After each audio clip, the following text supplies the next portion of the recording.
Okay, episode 2. I don't know. We did it. I'm not gonna talk about how long of a gap there was between episode 1 and 2, and I'm not gonna say whose fault it was. It was my fault. But I can't edit it, man. I can't edit it, man. I just have to stitch 2 clips together. Oh, it's so much effort. I mean, no. It was more so finding a time to do it again, and like the profile picture and everything, you Okay. know? It wasn't like I was Yeah. down. Like the editing, that was done that night. But Yeah, okay, and then we just oh, so you just forgot to upload? You just forgot to upload for 2 we weeks? didn't have a proper profile dude. We're using a pudding card as a profile picture right now. Dude, we're Uh, likely gonna get more we're likely gonna get less viewers because people are gonna get PTSD from looking at our profile picture. hey, They're hey. gonna get stomach locked. They're gonna have to start shuffling their fingers back into their hand. Yeah, dude. Drawing 5 new fingers, bro. Yeah, they draw Oh, 5 well, new fingers. Yeah, dude. It's but hey, we're back. Last we are episode. back. Go watch that. I'm not gonna say what we did because you guys need to watch that. But hey, if you Talked guys about are all of joining us for the first time, I am Quinn. This is Mars. We play One Piece. Mars. We play One And Piece and we we talk about stuff that isn't One Piece sometimes. yeah, it's kind of like Trash Taste, you know? It's an anime podcast, it's a One Piece, it's a card game podcast, but you know how it is. You know how it is. But Dude, hey, Loki, we be talking about One Piece sometimes. low key, we be talking about One Piece. Low key, we be doing that because we kind of like One Piece. Spoilers. But Spoilers for podcast in case you didn't know. yeah, but a lot has happened since the last episode. It's when did we record the last episode? 2 weeks ago. 2 weeks ago. Sort Now. of dating it, but yeah, 2 weeks ago. At the start of the month. At the on the 8th of the 12th. Wait, that's 20 days ago. Almost 3 weeks. 20 days ago, almost a month ago. But hey, we had Christmas. How was your Christmas, Mars? Dude, I've moved since the last episode. I've moved That's since the last. that's I'm in a insane. new setup now. Yeah, that's My insane. Christmas was good. Hmm. I got some new stuff. Got a what was my favorite thing I got for Christmas? I was about to say what's your favorite thing you got for Christmas, but I Yeah, think that's your emu leader, right? spoilers. Oh yeah, I mean, I got some great Christmas gifts. That the emu leader, bro. Yeah, dude. Dude, I So gotta say my favorite thing I got probably my CD bonus. I'm gonna make some custom CDs for myself. hell yeah, physical media on top, especially in Dude, nowadays. You know, physical media is pretty dude, sick. it's pretty sick. My mom Yeah. gave me a whole bunch of her old CDs as well. She like brought out her dust. Unironically, it was like like in the movies where like they like dust off like their old book and like blow the dust off of it. She unironically could have hit that on her Oh my CDs, bro. god. Wait, that's fire. That's fire. Um, But but yeah, so over the last 20 days or so, we've had a lot of new things come out, and we've had a little bit of the progression of the meta come through. And so we have a bit more of an idea of what OP14 looks like now. Um, we've had very clear leaders come through on top as what mhm. is the strongest, and we've had some, honestly, a bit of a surprise in our friend Purple Doflamingo. I want to talk about him. Okay. I haven't honestly seen a lot of him like recently in like topping events and stuff. I know he was in like the first Japanese CS, but Yeah, he was in the first like 2 CSs, mainly in the first one because in the first one he made it all the way to the finals. So that's the main one. yeah. But other than that, it's been a lot of just Boa and Ace and Mihawk, right? Yeah. I mean, as a Mihawk player, I'm glad that I don't have to deal with the terror that is Purple Doflamingo as much as I thought I would have to. Yeah. How are you feeling as an emu player in OP14? I mean, I think Gecko Morio is the best deck in format. No. I think Emu is probably still best deck in format, at least in the West, where we have like best of threes in Top Cut and like best of threes in like the finals and such. Yeah. Um, just the consistency Emu provides is parallel to literally no other deck. Like we run fucking 8 searches, no, 12 searches if you include Saturn, and we can cycle a card every single turn. And we basically have an answer to everything if you play it properly, right? It's insane consistency. So you can't really beat that. And it has just such solid things going for it, right? But I am honestly surprised Dofi has fallen off so much. I think it's pretty underrepresented nowadays because I think Dofi is still super strong. It's an insane leader. It's super good, right? And I honestly don't know why it fell off so hard. I have no idea. I agree, but I think it does it struggle into Ace or Boa? So it has a slightly losing matchup into Ace, apparently. I haven't really looked into it, but it's winning into Boa and Giga winning into Mihawk, and it's apparently and it's like even into Emu based on if they find Virgos, and if they find more than one Virgo, it Okay. gets pretty hard. But it's winning into Mihawk super hard, and it's winning into Boa. I feel like it's I don't know what's happened to it. Maybe it's just the Ace matchup that feels way more unwinnable than we think it is. Because I I could definitely guess see not having so. those big, not having those big, anything like big to slam into those new gates easily could be a problem for the deck. Yeah, but like the thing is, the deck, because I tested Dofi for a bit at the start of OP14 because I was thinking of like pivoting off of Emu because I just felt super bad playing Emu into like Boa and Mihawk before I like figured the matchups out a little bit more and actually committed. Like I was playing Dofi a little bit and it does suck that like your turn cost Dofi doesn't do a whole lot into Ace. But the thing is, you're still so tanky as a leader because you're redirecting attacks every single turn. And also, like, Baby 5 is a crazy card. It's healing your life and blocking an attack. And you go so wide with 8 cost Dofi. I feel like it's just like sure it's slightly losing into Ace, but I feel like it's something that can be figured out pretty well because it's a I almost, complicated deck. It's not I soft almost feel at like all. ramping and then not playing into the 10 cost Flamingo, but instead playing into the 8 cost Flamingo and swinging wide as much as you can. I think that could be definitely a good play for the deck. Like I think Um, for sure it's a very strong deck. I think people just need to give it more of a shot because yeah. having such strong matchups into Boa and Mihawk is definitely a huge advantage. And I think it's gonna be like the sleeper deck in the format for sure. Yeah, I agree. I think it's gonna be a bit like I feel like it's gonna be underrated, but it's gonna be pilot based, I feel. Like Mm-hmm. knowing how to use that leader effect super well is gonna be so important for that deck. Yeah, and it's also sort of like a noob trap deck because lots of people, especially since OP14 will be so new when we go into nationals, lots of people won't know how to play against Dofi. Lots of people might not even have tested the Dofi matchup. So having a deck that strong with a game altering effect that lots of people won't know what to do against is a serious threat.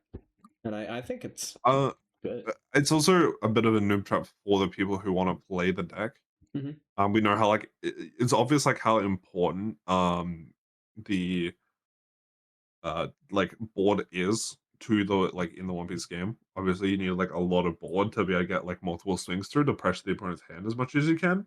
Mm-hmm. Um, but I feel like noobs will just deflect all attacks into their bodies as soon as they like every turn. When I don't think that's necessarily the best play. Like I feel like the skill curve of Dofi is knowing when should I be redirecting these attacks into my bodies to give myself the best board and also get the value of those on KO effects. Mm-hmm.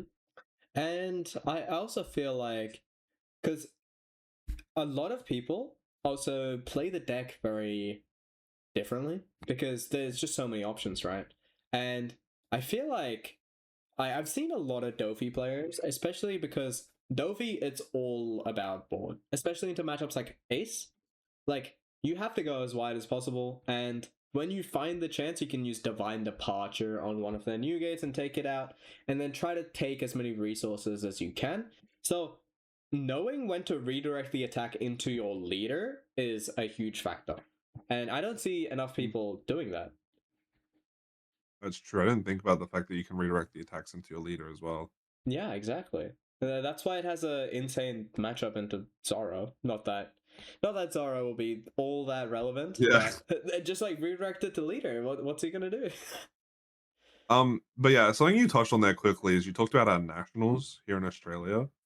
And for those who don't know, our nationals in Australia comes out 2 weeks after the pre-release of OP14, which means that it will be legal for our national championships apparently. Which Plus, I think is going to plus we're also going to have EB04. So we're going to be the first Western, or the first in the world actually to be playing the EB04 OP14 format without EB03, meaning decks like Nami and blue purple like blue yellow Nami and blue purple Sanji won't be um even in the game at all for us really, unless they're going to be playing the not so great versions of them, which I think is going to make with cards like with decks like Kaido, Lucci, and Kuzan getting buffs. I think it's definitely going to be a big what if for our nationals. We're going to be going into a very jungle a very jungle meta here, which is going to be very scary for us because as a Mihawk player, I'm not really sure what I should be fearing. 'Cause I feel like there's going to be a few of those decks are going to be pretty scary. yeah, for sure. And I also think that's why I don't know how well decks like Mihawk and Boa, which are traditionally a bit less consistent, being a green deck, you're sort of just relying on your searches, don't have that much cycle. And I mean, like, we've found this great China list, which is amazing, right? Because it's just maximizing consistency, right? But Yeah, like, the strength of Mihawk is its Ace and Emu matchup. It's very strong into those, right? At least, well, it has a winning matchup into those, and that's really relevant, right? But I'm really curious to see how that plays into effect once EB04 is introduced and we get all of these random decks like Foxy, Carrot, maybe even RG Odin. And like what that's going to be like for Mihawk players, because they don't, unlike yeah, Emu, unlike Ace, who have insanely ridiculous things that they do. Like, Emu just has yeah. insane Very consistency. they're consistent and they're curvy, so you know exactly. Well, they're curvy. All right. I Anyway, mean, Emu might be. Emu might be. Hey. I mean, well, we'll see. okay, buddy. No, but like they know exactly what they're doing on most turns with their curves. Like you're always going double search on one, always going mark on four, Yamato Jozu on six, I am Whitebeard, exactly, etc. etc. Mm-hmm. And then in Emu, it's pretty much the same thing most of the time. You just trying to live to that 10 on turn so you can start slamming down those elders. Yeah. Whereas Mihawk doesn't really have that more defined play style. Like, sure, you have like the options of like, oh, I can lure Beppo, oh, I can like on my 10, I can play Shanks on my 7, I can play Tashigi on my 5. But I think that's a little bit misleading almost because that's not always going to be necessarily be the best play. Mhm. Like Lord Beppo on 10 is never going to be the best play if you're going second, and they only have one body on board. Yeah. I think knowing what and when to play is and like what you're searching for is going to be the real skill curve in Mihawk, especially into like a more jungle meta that we're going to be facing at nationals here in Australia. Yeah. And yeah, because like sure, Mihawk has great things going for it. You know, it's got 10 cost Shanks effect on a 7 cost card. It's got all of these cards that have unrested effects, which Mihawk uses the best because in Mihawk they're on plays as well, right?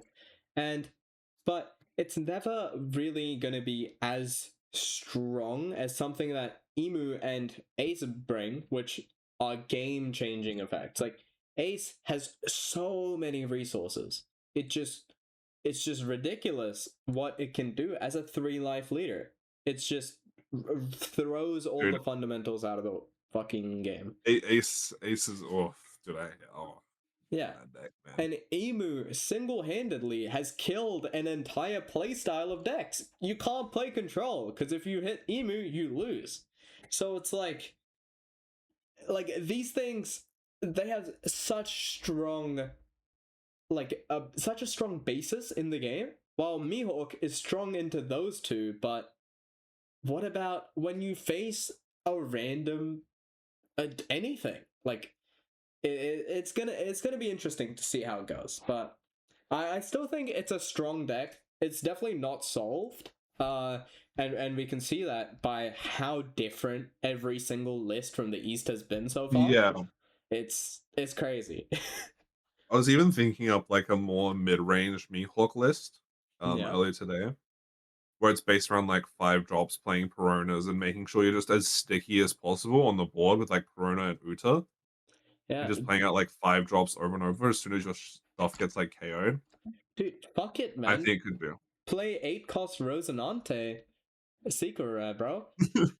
Like actually play Rosinante, rest it, play one green character with a cost of 5, and then none of your 5 costs can be KO'd by effects. Food for thought. Food for thought. Wait, You can an go wide with original this. cost. Yeah, it's only cost 5 characters. Wait, that's so weird. That's actually so Yeah. weird. Why did Yeah. they print that card? I don't know, but it's a cool card. It's a cool card. I love my boy Rosinante, but let's honestly, okay, wait. So we've talked about Mihawk. Let's talk about Just you just triple animation canceled yourself there. I'm doing like quadruple fucking quadratics in my head. So it's crazy because like I'm off 2 Red Bulls. I won't even talk about the fucking One Piece pulls I've got till later. But this guy, this dude, this Quinn guy, I can tell when he's on the Red Bull when he's been on the Red Bulls, bro. I can tell it. Like literally earlier today, I clocked him. I said, "Quinn, have you had caffeine today?" And he was like, "Yeah, only had 1 Red Bull." And I'm like, "I knew it. I yup. knew it."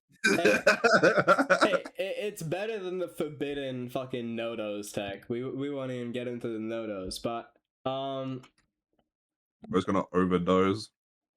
yeah.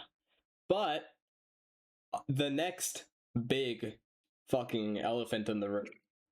We got Boa Hangback. Alright. How do we feel about Boa? Horny. Horny? Do you feel horny about Boa? No. Hey, Honestly, triggered organ sisters on me, bro. okay, okay. No, you're done, buddy. No, we're done. I think I think we're gonna end the pod. Like, just end the channel here, bro. No. Hey, Um. I be devious in Amazon Lily. I think honestly, with the games that I've played against Boa as Mihawk, I've found them actually pretty fun. Mm. It's like walking a very fine line of like knowing when to board wipe, when to freeze, when to go for face and stuff like that. Making sure I keep out of range of their big swings, making sure I'm freezing their 9 cost ball as soon as it comes down. I think that's so fun for me to learn. Yeah. And like because it is very like a game by game situation. It's never I never really feel like there's 2 board states that have been the same in any of like my my ball games. Mm-hmm. Which has been really fun for me. I really enjoy like that like these situations in games where it comes down to more of what what I know personally and like my improvisational knowledge rather than oh I just know the line. Like I know I'm meant to play this card here because I know it's the best option. You know what I mean? Hmm. I mean, I get that, you know, like that's just like I love Boa matchup, except for one thing, right? Because like the Boa matchup, it's super interesting playing around the leader effect by popping two things at in the same turn, so you only take one life, or knowing when to hit life, knowing when it's okay for them to trigger out a body, knowing when oh I can just take this hit because next turn I'm gonna go for their board anyway, so I'm gonna take a hit, so there's no point countering out and losing a card. Or oh they're gonna 9 cost Boa and then I'm gonna take board, so I might as well take this hit. So like things like that are cool, but there's just one thing I hate in the matchup. And 9 Cosmola, no, Buffoon Femur, Pudding. yes. Like 9 cost Boa is fine. Perfume Femur, it's fine. Pudding. I can't play around pudding. It's not possible. Honestly, they need to do something about Pudding, bro. I cannot deal with this card for two more years, bro. I was playing some 4 Emperors last night, right? Hmm. We had Dude, pudding 3 in 4 emperors. we had 3 blue players on the board. Oh my god. I was the only one that was playing not blue. I think there was a game where I had 6 turns with different hands. Because the one blue player would Jozu their own putting back to hand, pudding. and then putting the Jozu the opponent's putting back into their hand as well. Nah.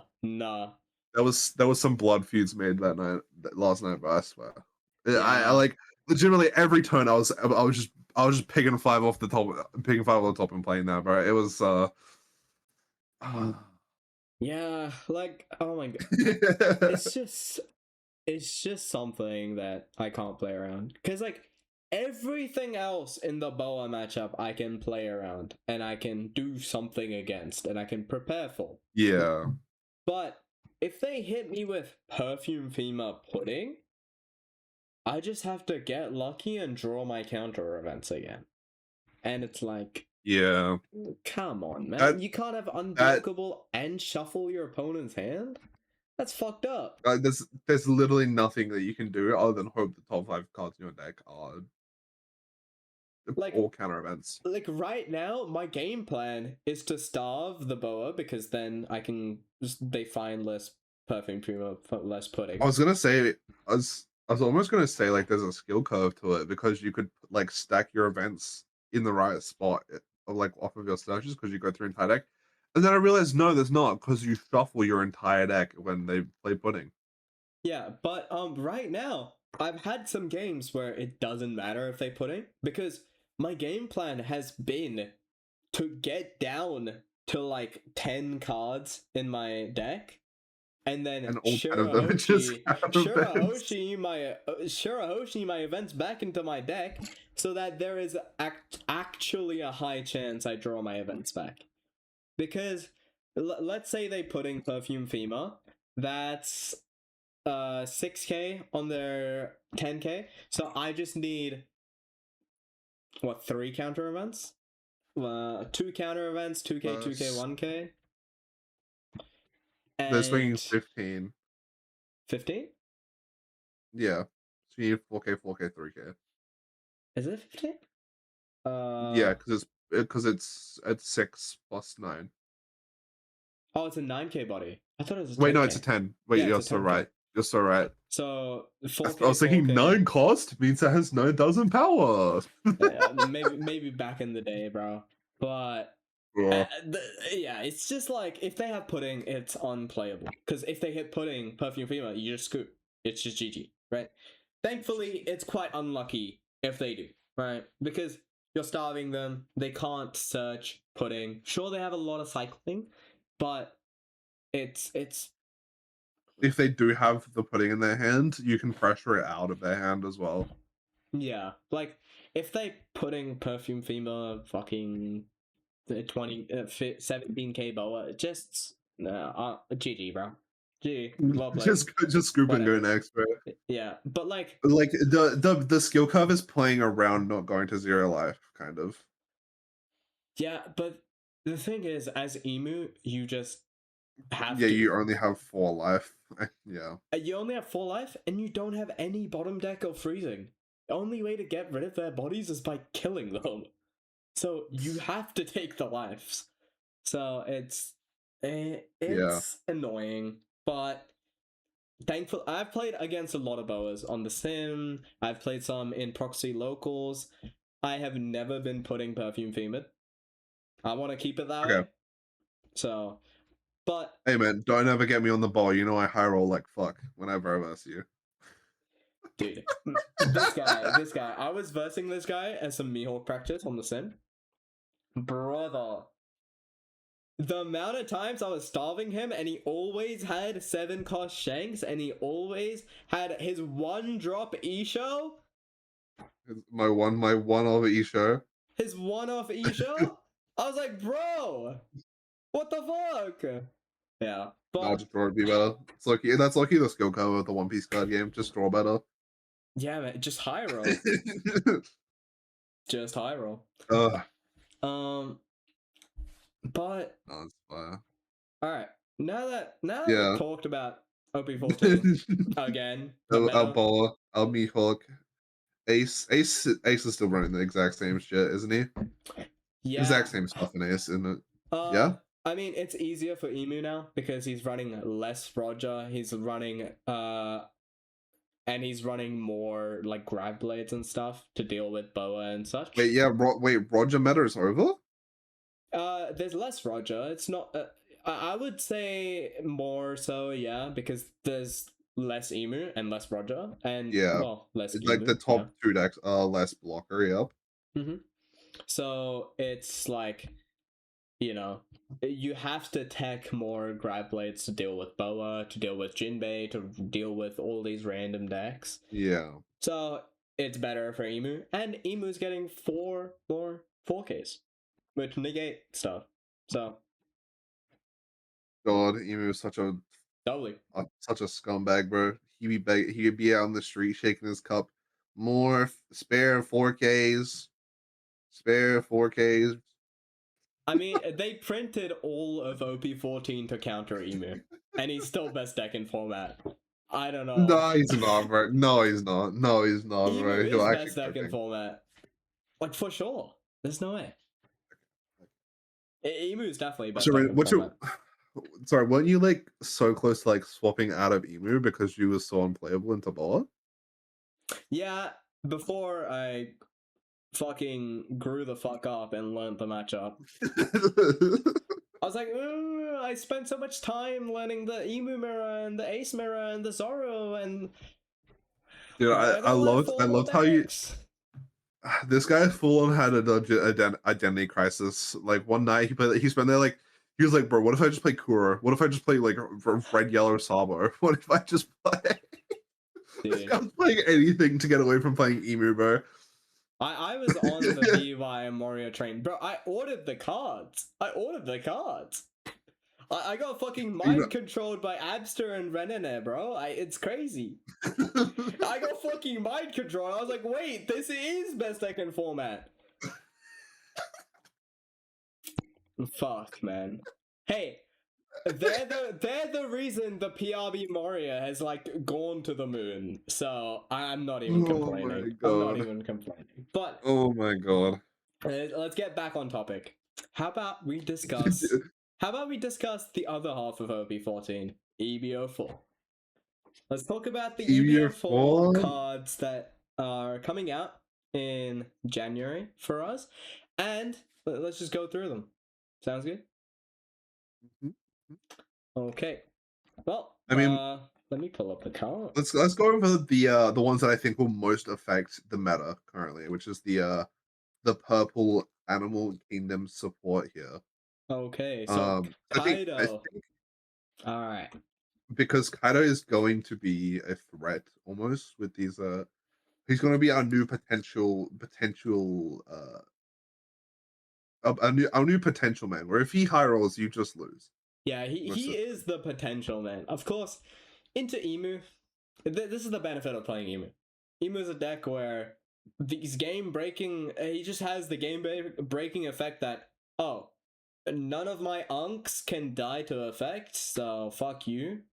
But against everything else, this guy has some real potential, man. Even into Emu, he's got some tools. He's got some tools. But Yeah.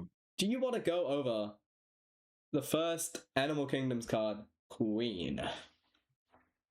Well, Queen's just a very solid card. It's on play. Trash one Animal Kingdom Pirates type from your hand. Draw 2 cards. Then activate main. Once per turn, you may rest 2 of your Don cards. If your leader is Animal Kingdom Pirates type, add up to 1 Don card from your Don deck and rest it. Yep. So it's immediately giving you some cycle, Mhm. which is something that Kaido and Animal Kingdoms leaders have struggled with very hard. So it's immediately giving a new answer to that, as well as also giving you an easy ramp on turn 2. I think Mhm. this card is amazing in Yeah. Kaido. Yeah, I agree. This card is insane. The problem that Animal Kingdom Pirates had up for a long time, especially Kaido being a mono purple leader, there's 0 mono purple Animal Kingdom searches. There's 1 Animal Kingdom searches, and maybe multiple, but 1 that I can think of, and it's for black. It's Black It's the Queen. event. They also had the event. Oh yeah. So we had just the search event, which was I'm gonna be king of the pirates, or we're gonna claim the One Piece or something. That's But we're gonna claim the One Piece. yeah, but this fixes so much because traditionally Kaido runs so many bricks, right? It's about ramping and playing big guys, right? And Yeah. also it solves the problem of not having ramp on turn 2 because this deck relied so heavily on Onigashima. If you don't hit Onigashima, you're playing a different deck. This is another Onigashima because for 3 Dawn, you play it out for 1, and then you rest to active Dawn, you ramp 1. So this is a replacement for Onigashima. Of course, you're gonna run the Onigashima as well, most likely, just to have that bit more consistency, but it's just amazing. It's got a 1k counter too. It's beautiful. But hey, yeah, It's very it's a nice. And I great think card. combined with the 6-cost king Mm-hmm. that we can talk about, which is has a very unique ability here. If this character would be KO'd, you may return 1 Don card from your field to your Don deck instead. Mm-hmm. And activate main once per turn if your leader has the Animal Kingdom Pirates type. And you have no other king characters, add up to 1 card from your Don deck and set it as active, and set an additional Don and rest it. So you're Yeah. ramping 2 for free every turn. Mm-hmm. It's honestly insane. And I gotta say, it's one of my favorite stat lines in the game, 6-7. But, like, the top effect is so cool, and this is sort of what they're pushing Kaido to be. The fact that this character would be KO'd, you can return it on. It works in battle, it works from your opponent's effects, it works from your own effects, which is very I think you cool. just have to be like it's irremovable by decks like green decks, red decks basically, Mm-hmm. except for like Shanks if he trashes it. Yeah. But I think is where it's going to come up weak is into blue decks because they quite often only run bottom deck removal, which would be a big problem. Mm-hmm. Like I honestly think that this could be tough into a deck like Ace. Yeah. While yes, you have the big, oh, I'm going to play 10 cost Kaido and wipe the board. Them having access to cards like Red Rock, like Jozu, which can hit this king and can just set you back so far. I think it's pretty scary for it. Yeah, for sure. And like I have done some testing with this deck on the bug test version of the sim and in my proxy locals. It really struggles if anything happens to your king or you miss your king on curve. It really struggles because this card is so key in the deck. Yeah. It's ramping you 2 every turn, 1 active. You're gaining 3 active Dawn every turn, and you're gaining at least one extra rested Don every turn. If you have stage, another rested Don. You're ramping like 6 Don every turn. It's crazy. It's crazy.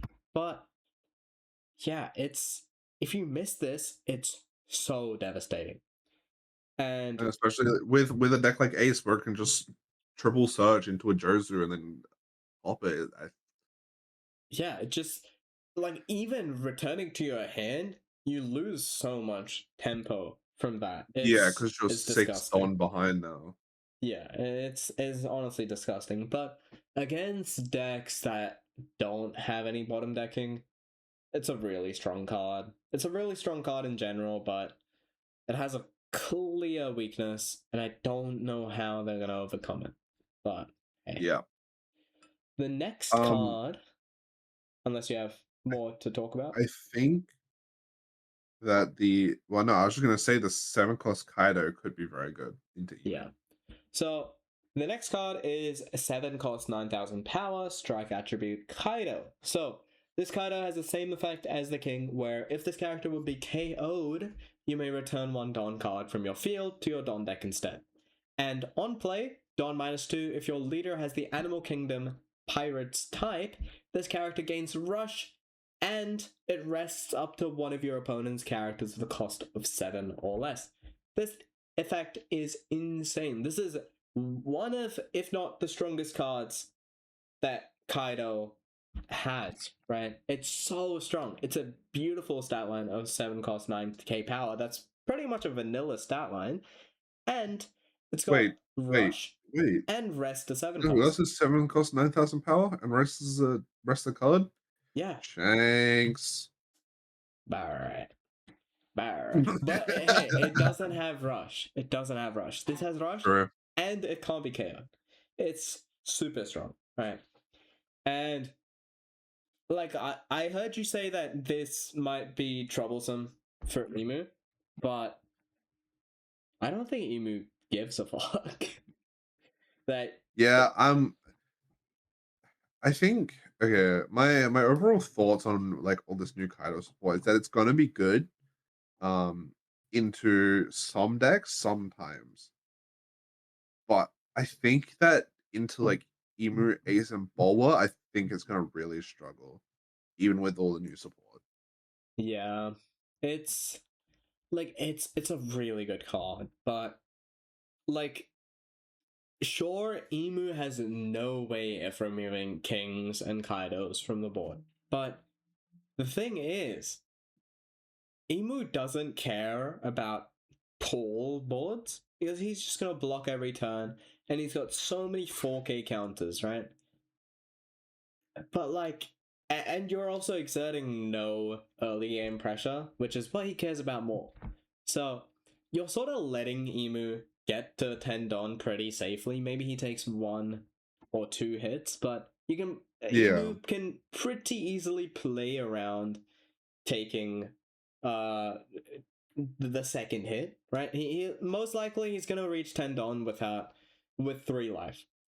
And at that point, it's super hard to break through because yes, you can rest down one thing every turn, but that's the problem. You can only rest down one thing every turn. He has 2 blockers. So like, what can you do? What can you do? yeah. Like you're gonna have to play out Usohachi into Kaido, and that's like you're all in. You've got no Don left. So I think even with 10-cost Kaido, mhm. I could see Mihawk having a winnable matchup by not necessarily playing towards the big cards in his deck and more so playing towards those smaller cards that can be rough for Kaido to remove. Yeah, Especially with like definitely. 3-cost Shigi being a big thing, 5-cost Shigi being a big thing. For sure. Like I don't know if it, we were looking at the Kaido versus Mihawk list on the board state builder by Kari Kaizoku, and we found that like by on the turn that Kaido can play 10 cost Kaido, you're at 8 Don. And you have so many options on 8 Don to stop him from doing it. Like you can play out 5-cost Tashigi, which cannot be removed by 5 cost effects. Bonnie. You can just rest something. You can play out 5-cost Bonnie, freeze their Don. You can play out 5-cost Lore into 3-cost Tashigi. Okay, they can't do it anymore. You like, there's so many options. It's so tough, and you can also pair all of that. Like, you can pair any of the 5 costs there listed with the 1-cost Luffy event, which freezes 2 things, and you just win the board immediately. Yeah. So it's looking rough, but it's definitely a fun deck. Super fun. I think it'll be more viable, and I think it is something we'll have to consider going into the nationals here. Yeah, definitely. Don't think it's a free matchup, because it's like, this guy's playing Kaido. Then you get hit with like What does he do? 7-cost Kaido, 7-cost Kaido, 7-cost Kaido, and it's like, whoa, all right. Yeah. He's got some smoke. And do you want to talk last about Kaido card. the Oh yeah, we can finish the Kaido cards if you're wanting that. I think we'll just cover the more meta relevant cards. Yeah, for sure. Like the Kuzan support and maybe the Kara support. But I think everything else is pretty mediocre, at least at the moment. I think Foxy, Kuzan, Kara. Yeah, and we'll don't go a think- bit quicker. Okay. Foxy support has felt really good. I've played a bit of it. It Really? feels really good. Yeah. Okay. I'll hear you out on this one. All right, but All right. let's finish the Kaido card. Do you want to go? You go ahead and read this Flame Dragon Torch 1-cost event. All right, so we have a 1-cost event for Animal Kingdom Pirates. We've got Flame Dragon Torch. So you may rest 6 of your Don cards on the main effect. So in total, 7, including the cards cost. And up to 1 of your Kaido cards gains plus 3k power during your turn, then rest 1 of your opponent's characters. So at first, I was a bit confused why this is a 7 Don investment for plus 3k and resting a character. It makes a lot of sense, because you can use all 7 of that rested Don for your leader effect to trash one of your opponent's life, and it's also giving plus 3k to your leader or a Kaido card on your board, and it rests a character no matter what cost it is. You can rest a blocker beat. Very nice. And it has counter Don -1, your leader. Only your leader gains plus 4k power during this battle. This is a solid card. It's a very good card. I think definitely it's underrated decent. it. Yeah. So the resting only one thing does feel a bit weird to me, considering we have Dead Man's Game, which can rest 2 things for 4 cost. it's And not you've got the green, 3,000. I know. Yeah. Wait, am I colorblind? I thought it was green. It's not green, man.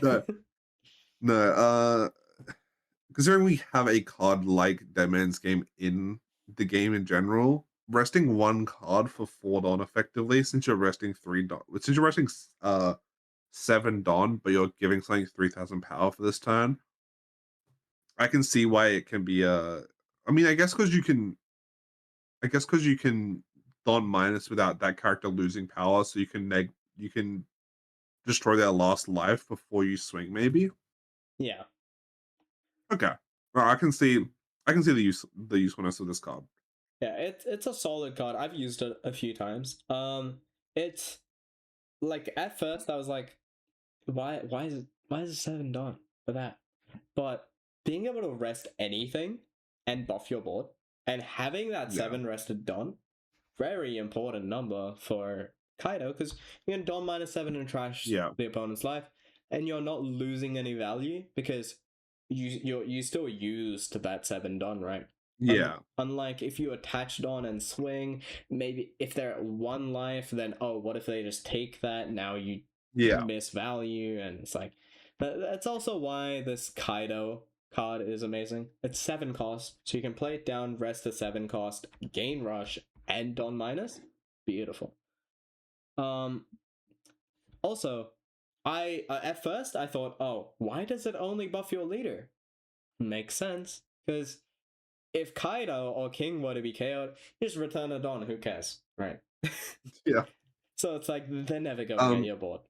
Yeah, so let's move on to the other purple cards here. So let's cover that Foxy support that you're so jiggling yourself over. Okay. The So we've got Porsche. All right. Finally, we have a Foxy Pirate Searcher. And this is very important for Foxy because Foxy, he needs 3 characters on the board, 3 Foxy Pirate characters on the board to use his leader effect. So getting a Searcher, and yes, we had the 3-cost Porsche, but that's not really a Searcher. Sure, it searches and it plays something out, but having a 1-cost Searcher is such a big deal because you just get your leader effect online so much quicker, and the consistency of the deck just goes through the roof getting a 1-cost Searcher like this. So on play, if your leader has the Foxy Pirates type, look at 5 cards from the top of your deck and reveal a Foxy Pirates type card. Add it to your hand, bottom deck the rest. Just a 1-cost Searcher, right? But it's so much more impactful for a deck like Foxy because just having those 3 cards on board and activating your leader effect like a turn earlier is a big deal. Fixing your You're talking curve like and you're gonna. such. You're talking like you're gonna play Foxy at Nationals here. Is this the Quinn pivot? Caught. Hey, I'm not gonna He's rule trying it to out. I'm not gonna rule it Hey out. man, hey man, you're trying to gas it up, bro. He's trying to bait you in. He's trying to gas it up, and there's gonna be worst deck in form of WDIF, bro. I think Foxy Bro is better than this. BDIF, bro. Foxy BDIF. I'm No, calling it. It's a good deck. All right. Okay. I can hear you huffing the copium from here, bro. I can hear it from here, man. All right, man. You can read the next Foxy card. Yeah, Groggy Monsters, bro. This card is gonna be peak, bro. Groggy Monsters, Don Yeah, -1. If you have 3 on play, Don -1. If you have 3 or more Foxy Pirates, count to one of your opponent's characters with 6,000 base power or less. peak. It's peak. 5 cost 6,000 power that KOs 1 card with 6,000 base power or less. Dude. A 5-cost that gets rid of a 5-cost. This is insane, man. Like, have you seen Jozu? Have you seen 4-cost Law? This is a good card. Yeah, with Alright. you know, KO effects are so good right now, man. Okay, With I'll all be the honest. KO protection that isn't going around. I'll be honest. This is less of a big deal, right? This might not even be played, but it's nice to have, right? It's nice to have. Man, you're a big fan of the Groggy Monsters, huh? I'm a big fan Biggest of the fan. Groggy Monsters, and what matters more about this card is that it gives you an option on 5. Foxy didn't really have any good options to play on 5, so it felt a bit awkward. Usually, you were just hoping to get enough ramp to just skip your 5-don turn and just play Foxy on 7, but this gives you an option. It's really nice, so it is good, but the more important card, and you can read this one too. We got Foxy. On play. So it's an 8-cost card. Okay.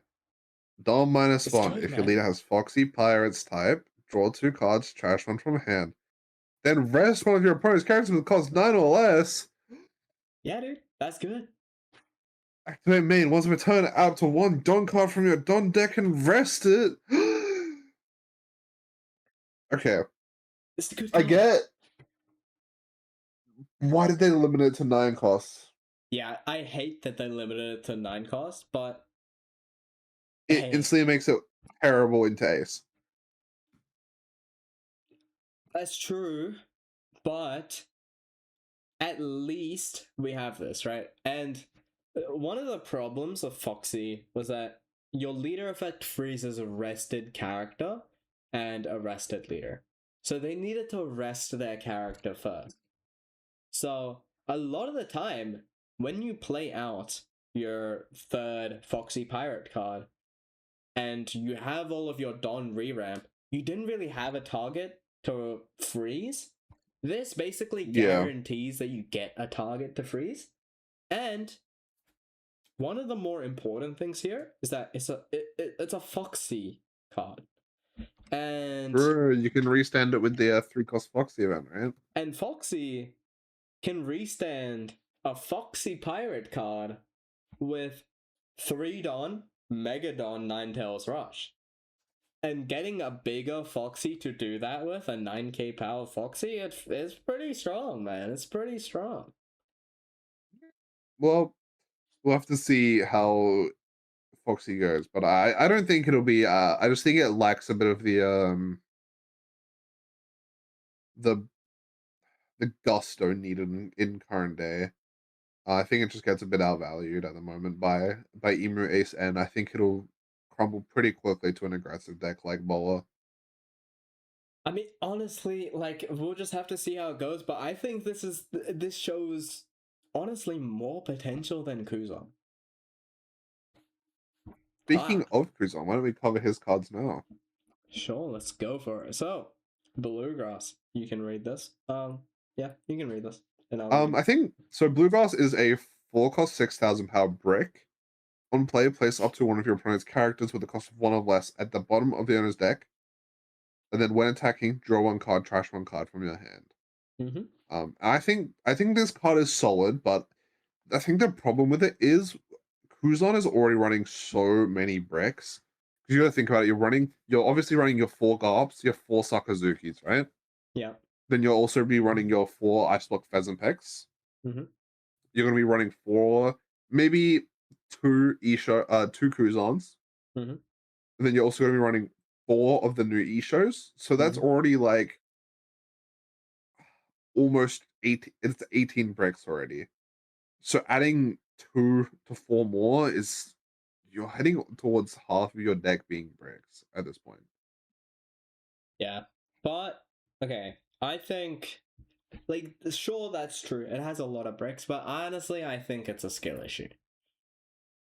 It's got so much cycling, and like a card like Bluegrass, of course, it's gonna be a 4-off by default, but I think some cards are gonna have to be cycled out. Like this Isho is great, but I think maybe I think the other thing you have to consider here is that when are you playing this out? I mean, Kuzan never really had a good 4-non play. Yeah, it did. I mean, I guess Sengoku, yeah, but this gives you Sengoku value after attacking. It's an attacker that gives you Sengoku value, pretty much. I mean, it has to. Sengoku goes what? +1 in hand? Yeah, this goes +1 in hand. After you play it out and you trash 1, you draw. Oh, because you draw 2. Yeah. So you have to attack for a second time. No, it goes +1 immediately. It's a draw 1 cycle 1. Yeah, but you're also taking it out of your hand. That's true, but you're getting a card out of your opponent's hand. I think Sengoku is a better card. I mean, it's not going to replace Sengoku. It's not. But I think Isho and Bluegrass are gonna replace Kuzan. Yeah, I can see that. Ice Time I can see well. that. I think. Speaking of Ice Time, do we want to cover Ice Time since we gotta speed this up a little bit? Yeah, and also some Kuzan lists were running Cavendish back before, so because just the 4-on play was a bit awkward because you don't really hit Sengoku all the time, so yeah. But yeah, Ice Time, amazing card. So we got 5-cost event, Ice Time, Navy type event. So main, you may trash 1 card from your hand. It's a Navy card, so you draw it back as Kuzan.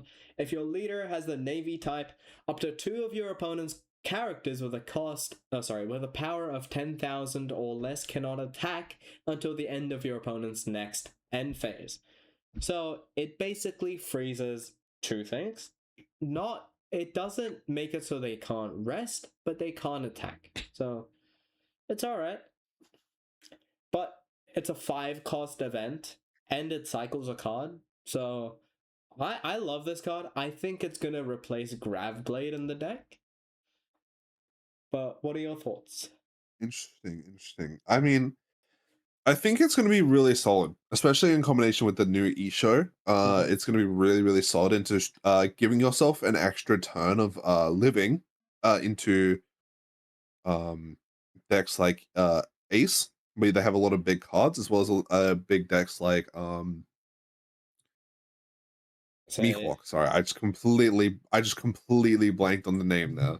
yeah, But Mihawk. into like Ace and Mihawk, where they're relying on playing out those one big cards every turn, Mhm. having an issue established on the board and being able to play out this Ice Time event, freezing 2 characters, oftentimes that's going to give you a whole extra turn of swinging and setup that you can just do for free. Yeah. And this card is also insane into Roger because you can play it out pretty early, right? It's only a 5-cost card. And Roger, especially with the promo is a 10,000 power card. So usually Roger, his first 2 cards are going to be either promo into Shanks or promo into promo or Rayleigh into promo into Rayleigh, right? Yeah. So it's never going to be 2 12,000 power characters because he has to play out a character on 9 Don. So this is sort of perfect, especially if you have Isha developed, because you're freezing both of his 2 big things on curve. So it Yeah. feels amazing. And I think it's going to replace Gravblade. Sure, it's not bottom decking and it's only stalling for a turn, but it being 5 cost is a pretty big deal. Honestly, you can play 2 of these in 1 turn. But not that you will, but just having 5 extra Don feels good. Feels good. Also, being able to cycle that one card from your hand as well must be pretty nice. Mm-hmm. It'll give you that extra little bump you may need to find that next Scarp or that next Sakazuki as well. Yeah, but I think it definitely has still big problems for Kuzan because Kuzan it'll still struggle into decks like Ace because I just wish they made the card cannot be rested because Yeah, man, the fact that their blockers can still block, it's like, okay, sure, I froze them for what? But next card up is Ishel. Who's reading yeah. So I'll read this one out. So it's Yeah. a 5-cost 7,000 power. Mhm. On play, you may trash 2 cards from your hand. If your opponent has 6 or more cards in their hand, your opponent places 2 cards from their hand to the bottom of their deck in any order. So it's you're trashing 2, but you're drawing 2 immediately afterwards. Mhm. And then you're making your opponent trash 2 cards from their hand, potentially making their hand go from 6 to 4. Yeah. And the second part of this e-show is Don times 1 when attacking. You may trash 1 card from your hand and give up to one of your opponent's characters minus 2,000 power during this turn. So enabling Ice Time onto those big cards, such as 10 cost Shanks or a 12 cost Newgate or a 12,000 power Newgate. Mhm. These big cards like a Law and Beppo as well. Um, It's and just also so just making good. them more swingable Mhm. into cards like so like 9 cost Bowler is a very relevant card. Giving that minus 2,000 power and then being able to swing into it without any Don commitment from cards like your Garp and your Sakazuki, your Kuzan, stuff like that. And this being an 8,000 power with that 1 Don attached as well, I think it's going to be really massive for trading with Kuzan, getting more control of that board. It's a fucking amazing card. And the fact that it's only a Don times 1, Sakazuki, you can just trash a card, cycle it, and then give a rested Don to this to activate its effect for free is amazing. You're cycling so many cards from your hand, so like the fact that you have all of these bricks, you're introducing so much more cycle that it's sort of like a skill check to, oh, how much counter do I need this turn? Can I find my pheasant packs? How much counter are you going to trash in the early game? Do you know how many big bodies you need? So yeah, you can trash them in the early game, etc. I think it's Yeah. going to be very skill expressive, and it's a solid deck. I just don't know how it's going to deal with the game breaking decks just yet. But I it's good. think it has very solid potential. Mm-hmm. I mean, Uh, it just gets swept by Kaido, but what's Kaido? well, What's it gonna do into Kaido? Just lose. It just builds its board back up, man. Should build the ball back up. But I guess. I guess. let's move on to our Lord and Savior green cards over here.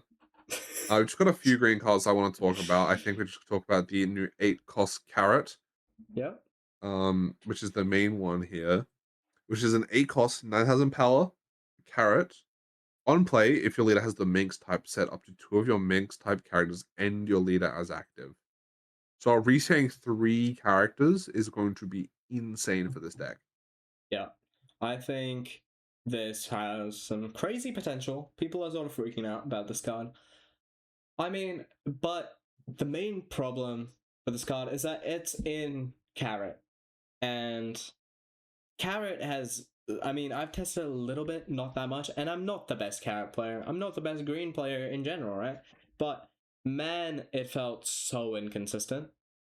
First of all, you need to find Zoe, you need to play Zoe, and then you need to find searches, which you only run. Oh, you only have a playset of searches. You have no other means of searching that I know of. Yeah. On top of that, like, you have like no card draw. It's so inconsistent. It feels so bad.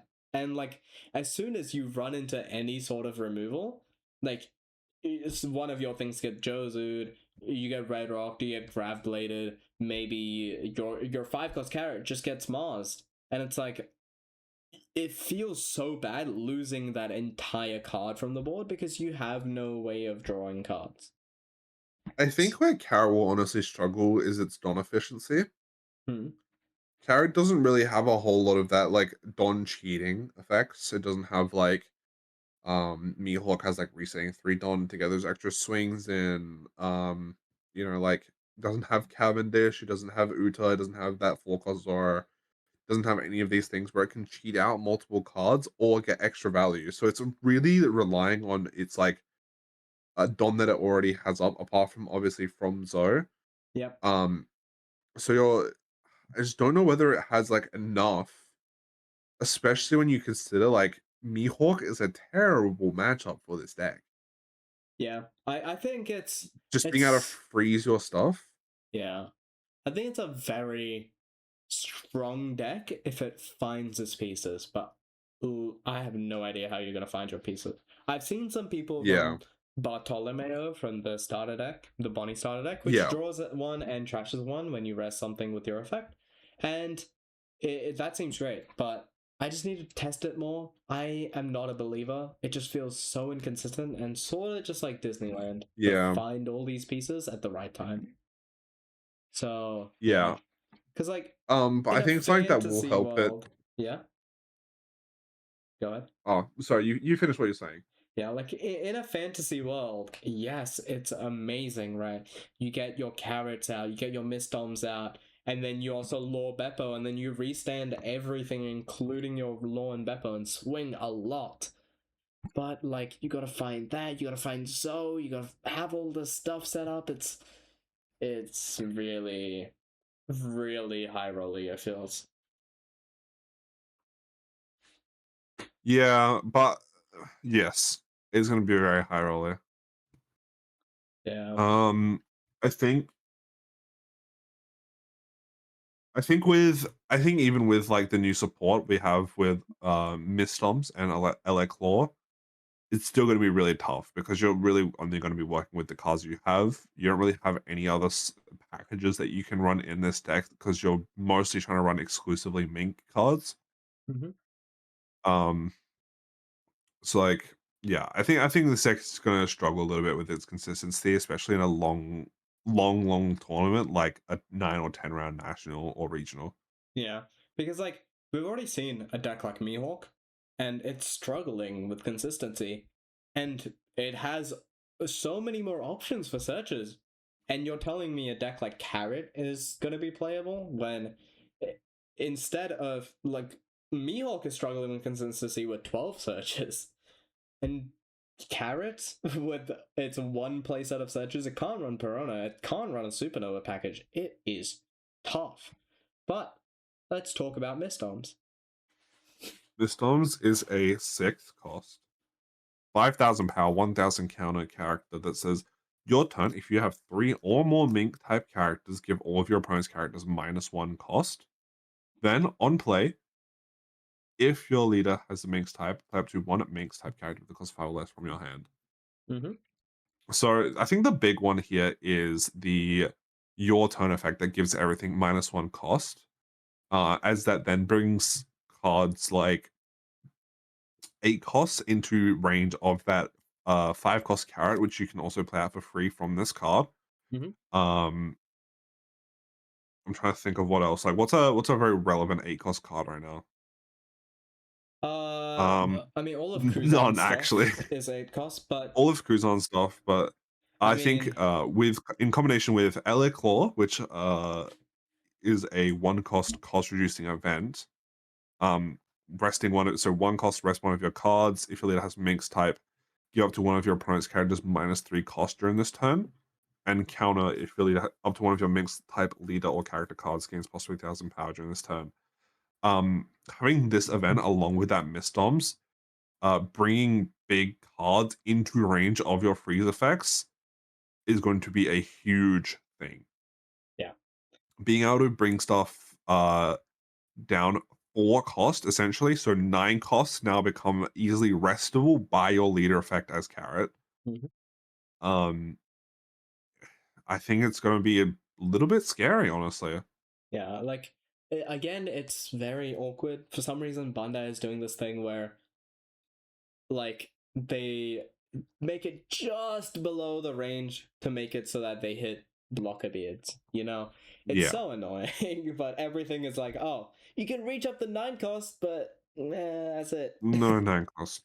So like, I think honestly, what's really scary here is when you play Misdoms out now, Hmm. you can activate your leader effect and rest like Marcus Mars. Sure, it's You it's can fine. rest in Nosturo. It's fine. The problem is like it's just unplayable into Emu because Emu's just gonna Yeah. KO your carrot and then block her off Yes. and just remove your board. It's just body. It's just body. So it's like, who cares?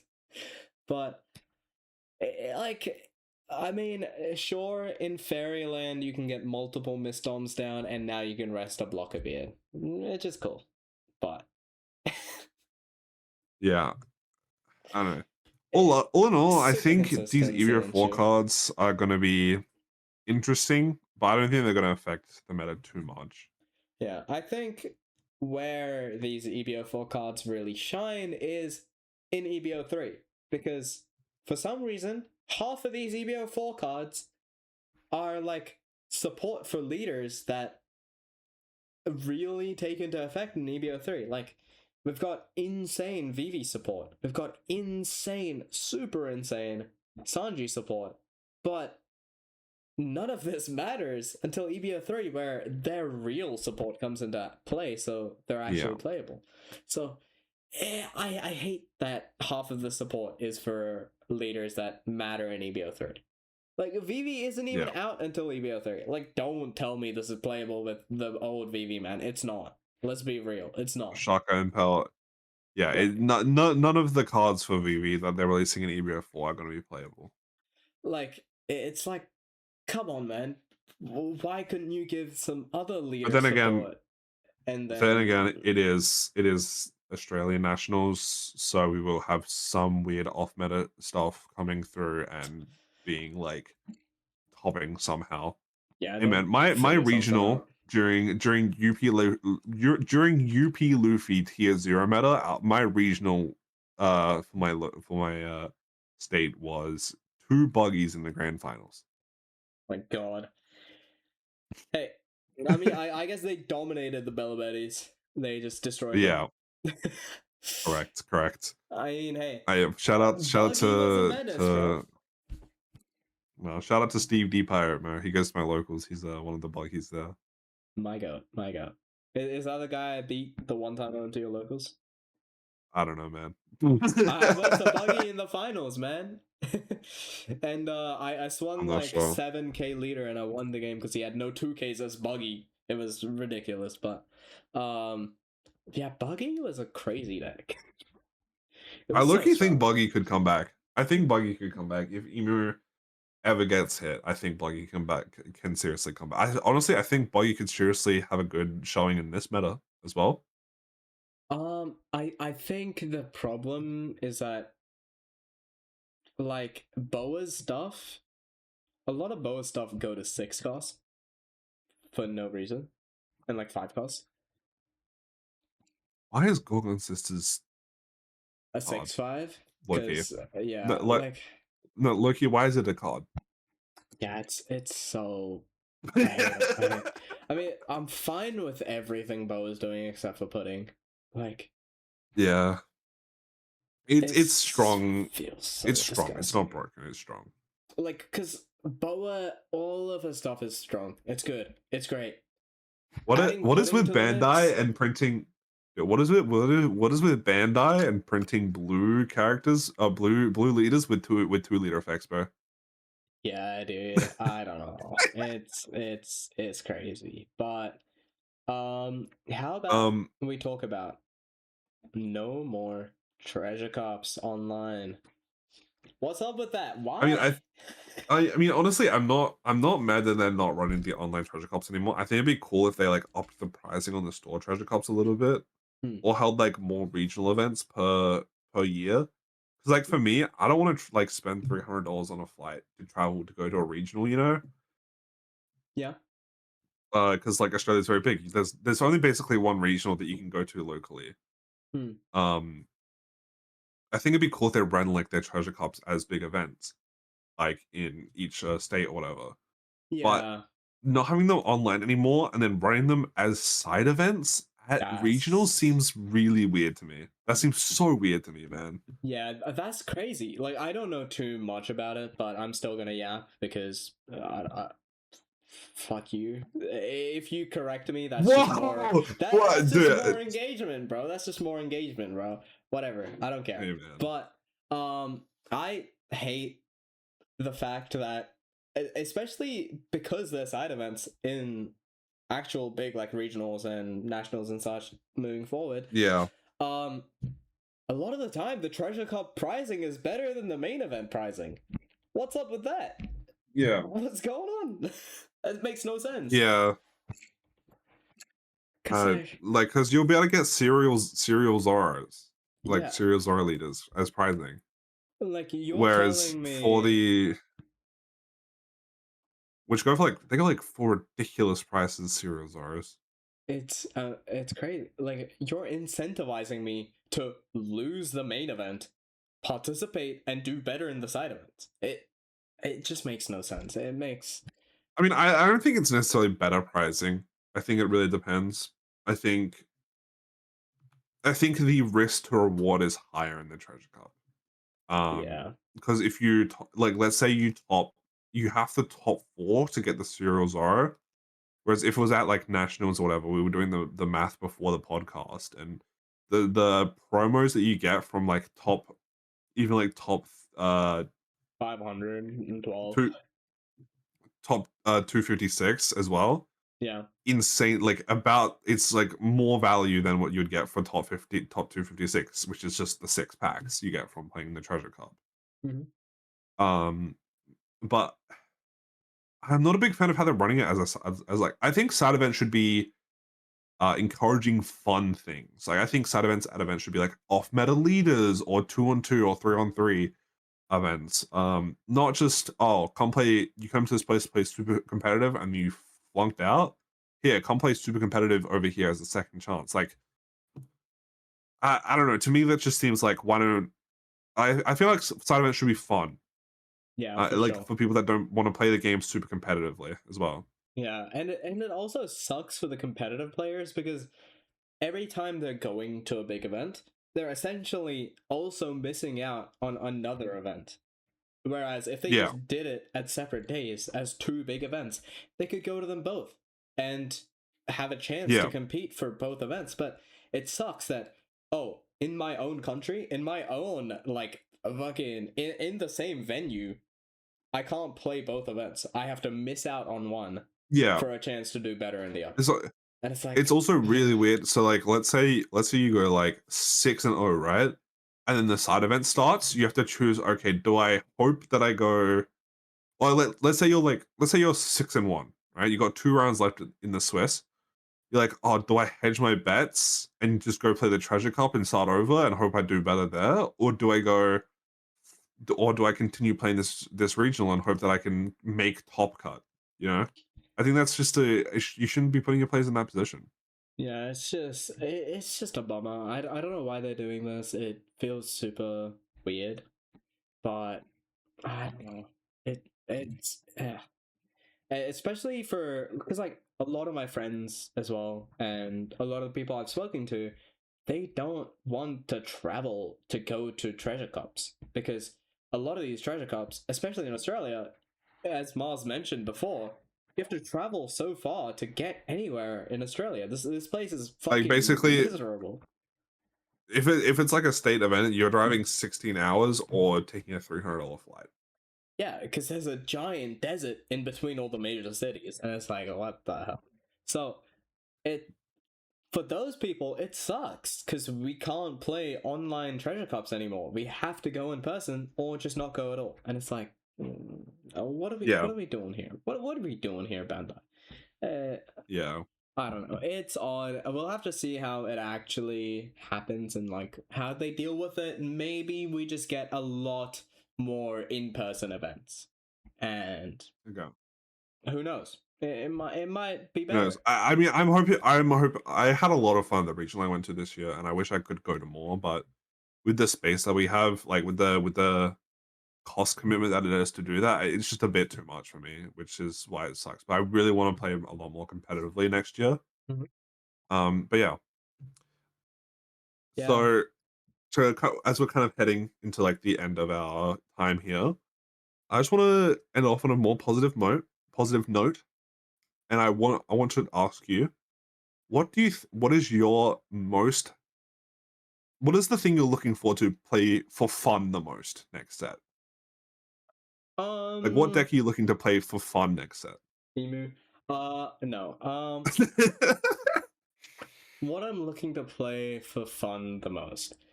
I mean, next set, I'm probably still gonna be full sweat. I think I'm sort of just waiting for EB03 because I'm pretty much all in my head at least to Sanji. Sanji seems like the most fun leader to me. He's one of my favorite One Piece characters, and Really? Yeah. all of the I mean, me too. I love EB03, Sanji. EB04 support is just amazing for Sanji. He's actually so meta viable except for Emu matchup, but We don't talk about that. We don't talk about that. I'm most excited for Sanji to the point where if Emu got banned and EB03 was released, I wouldn't be mad because I'd just play Sanji. It's like whatever. Yeah. But Sanji looks like hella fun with the looks EB04 so cards, good. being able to pop those 3-cost Sanjis out of your trash, as well as with the EB03 Reiju, man, popping red rock after red rock after red rock after red rock after red rock after red rock. And being able to double red rock in a turn or Grav Blade red rock, it's man, you can do so in Sanji, theoretically, you can bottom deck their KO protection or removal protection with your leader effect. You can Reiju Grav Blade, and then you can Reiju Red Rock. All in one turn. It's insane. It's insane. And getting access to the EB04 pudding, which solves the problem of, early game you don't really have counter against smaller swings, or even late game. But this makes it so that you have ace leader effect. It's fucking amazing. It feels so good. Yeah. But yeah, it just sucks that we're getting this support in EB04 and we're not getting EB03 at the same time. It makes no sense, man. Like what? You might as well not have printed these cards.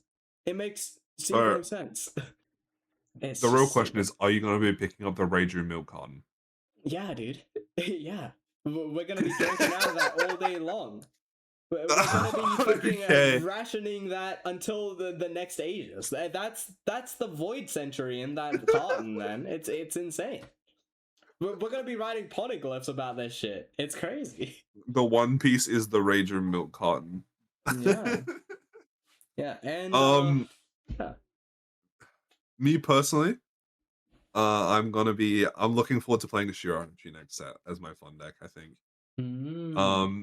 I'm a big smoker advocate at the moment, but unfortunately next set it does go back to being a fortress kid builder. I'm not a big fan of that. Yeah. So I think I'm gonna be playing Shirahoshi. I think it feels really cool when you're playing Shirahoshi to be like it feels like I'm like a commander puppeteering my guys, you know. And being able to like cheat out Mm, all those big minions now they have the new support from EB03 with the like the rush character. yeah. Like we actually have good um like what are they called? Sea Kings, Lords of the Sea. Neptunians, yeah. Sea Kings, yeah. Yeah. Now that we actually have good Sea Kings to play out off of the leader effect, I think honestly it could be a pretty solid deck. Yeah. I I don't think it's mean, gonna be like tier one or anything, but I think it's gonna be really solid. I think it's gonna be really fun. I'm a more casual player when it's not like super sweat time, near like a nationals or regionals. I like playing more fun decks. mhm. And I think it's gonna be really fun to play Shirahoshi.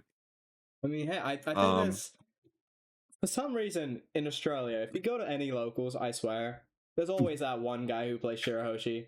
So like, I know Australia is happy, and hey, good I'm for just them. inheriting my will. Yeah, he's just inheriting as well. OP13 mentioned, I gotta play yellow, man. yeah, it's just, dude, we have the highest gambling per capita, so we gotta fucking show it. We gotta show it. Yeah, and to Yeah. end it off for the New Year's, I'm gonna showcase Oh wait, the yeah, this is our cards last and episode the of the year, huh? things. Yeah, I'm gonna showcase the things that I've pulled in the last like day.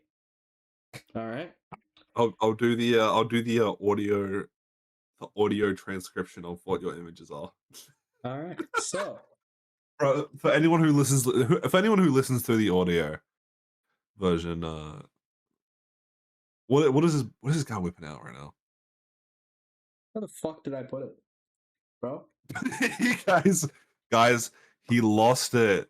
What? He lost it all. No, Loki. Oh, there it He's is. There it actually, is. I pulled this off of a local spec. Holy. oh, he's got the emu altar leader. Yes, sir. I know for sure you would never buy that yourself. this Yeah, guy, I'm this a guy, base rarity warrior. Quinn is a min rarity demon, bro. Yeah, dude. Min rarity demon. Oh, This dude, shit it's looks so. so nice. Look at that fucking hollow. Look at the reflections. Dude, I can Oh see the my God. reflection of your screen. Yeah, it's crazy, man. It's crazy. Wait, where am I? Yo, look. Holy shit. It's insane. It's so clean. That's so aura. I also picked up this playmat from Chaos Customs. Go check them out on Chaos Customs. I'll link it in the description, but they make awesome playmats. Look at this. Yeah, it's so sick. So It's sick. so good. Yeah. Hey, it honestly like buffed me. I won 2 locals in a row. Just undefeated. Oh my god. It is beautiful. Dude, you could never be me. I'm the 3-1 demon, man. 3-1 demon. And give me 1 second, let me pull out the other cards. Wait, this guy got what did this guy do? So guys, don't tell Clint. And last Everyone but in the not comments, least, spam W Quinn. last but not least, Last but not least. Peach Oh, he's got the peach Momoko moment. Nami. But that's not all. Peach Momoko Boa. You know this card's going to the moon. But I already sold it to my friend Liam because he asked. He's getting into the game and he's like, dude, I'm gonna play best deck in format, Boa Hancock. Yep, and I got the Avatar as well, which doesn't go for that much, but it is a nice card. It's a cute card. I like it. It's really nice. I have one of those Yamatos. It's so nice. I'm probably not gonna sell it. I'm just gonna keep it. You know. Yeah, it's really nice. But yeah, I fuck with it. I fuck with it. Don't ask how I got my hands on these, but I did. So locals ran out of packs. So yeah, dude. I got all 4 of these cards in 1 day. In 1 day. It was insane. He's out here grinding. This Quinn guy's out here grinding, bro. He goes to every locals. I'm going to a locals a day. It's insane. It's insane, man. your wallet must be aching for the entry. I mean, I'm up like 100, 200, 300 or something. So we'll take No, it. you're not. Okay, I'm up 100 at least. Okay. All right. Okay. Oh, my camera. I'm up 100 at It's least. dying. This is $70. This is I sold it for 50 something, 55 I think, 58. 50. Yeah. Yeah. Great. You know? And yeah. Yeah, I might we're get other taking pulls. W's here. We're taking I sold W's, my yeah. winner card. I sold my Black Clover winner card for $300 there. Holy So shit. I'm feeling good. Yeah. I'm feeling good. But yeah, dude. But yeah, so thank you guys again for listening to another episode of the High Roll Podcast, our second ever episode. Please make sure to like and subscribe and comment your favorite leader for the OP14 EB04 format. I want to know what you're excited to play. But yeah, if you could like and subscribe, that would support us. I mean, all the world to us, honestly. We're trying to get this thing off the ground here. We do have more content on the way, but it's just taking a while to edit down Yeah, and put some fun because effects of this over it. guy. This guy can't get his fucking hands working in the sweatshop. I don't know what Dude. he's doing on the Da Vinci. I don't know what's going on. Dude, it's hard to play when I'm watching your sexy face, man. What All can I right, say? buddy. All right. Well, anyways, let's end I'll the see you, episode. and me and Yeah. Quinn will see you guys next week, for our first episode of the 2026 season. Thank you all so much for watching. Bye bye. And as always, get this video to 6-7 likes, and you'll get a special surprise.